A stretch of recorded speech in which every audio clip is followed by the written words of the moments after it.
அயோத்தி ராமர் கோயில் கடந்து வந்த பாதை. அயோத்தி ராமாம் கோயிலில் குழந்தை ராமர் சிலை பிரதிஷ்டை விழா நாளை மறுநாள் கோலாகலமாக ஜனவரி 22, 2024 நடைபெறவுள்ளது. இந்நிலையில் அயோத்தி ராமர் கோயில் விவகாரம் கடந்து வந்த பாதை குறித்து பார்க்கலாம். 1528ஆம் ஆண்டு அயோத்தியில் மொகலாய மன்னர் பாபர் மசூதியை கட்டினார். 1853 மசூதி கட்டப்பட்ட இடத்திற்கு உரிமை கோரி இந்து முஸ்லிம்கள் இடையே மோதல். 1859 மசூதி கட்டப்பட்ட இடத்திற்கு இரு மதத்தினரும் செல்லலாம் என சமரசம். 1885 ராமர் பிறந்ததாக நம்பப்படும் இடத்தில் விதானம் அமைக்க கோரிய மனுவை தள்ளுபடி செய்தது ஃபைசாபாத் நீதிமன்றம். 1949 மசூதிக்குள் ராமர், சீதை சிலைகள் மர்மமான முறையில் வைக்கப்பட்டதால் மீண்டும் பதற்றம்.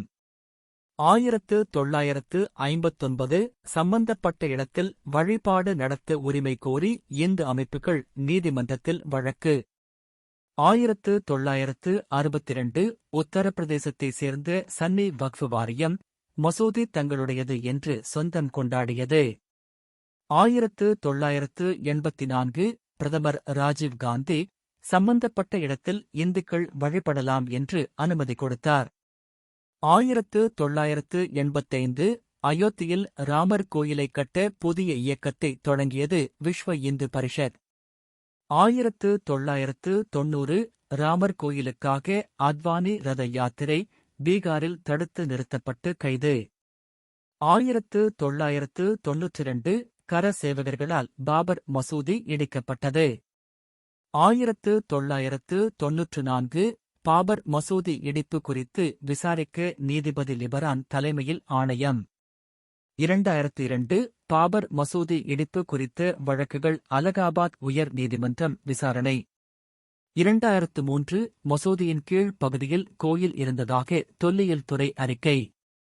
2010 மசூதி இடிக்கப்பட்ட இடத்தை வக்ஃப் வாரியம், நிர்மோகி அகாரா, ராம் லல்லா அமைப்புகளுக்கு பிரித்து அளிக்க அலகாபாத் நீதிமன்றம் தீர்ப்பு.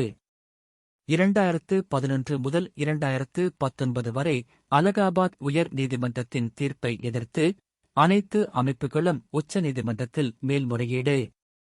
2019 மசூதி இடிக்கப்பட்ட இடத்தில் ராமர் கோயில் கட்டலாம் என உச்சநீதிமன்றம் தீர்ப்பு.